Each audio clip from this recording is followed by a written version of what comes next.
बहिन के प्यारियो कि रेशम के डोरा में बसल छै बहिन के प्यारियो बहिन के प्यारियो कि रेशम के डोरा में बसल छै बहिन के प्यारियो कि रेशम के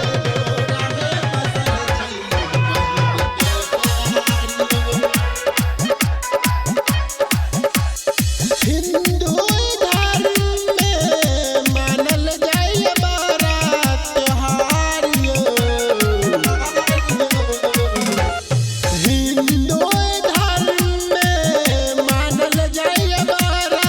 त्योहार कि सदियों तक बनल रहे एहन प्यार श्यामा सरोज कहे बनल रहे कि रेशम के डोरा में बसल छै बहिन के प्यारियो कि रेशम के डोरा में बसल छै बहिन के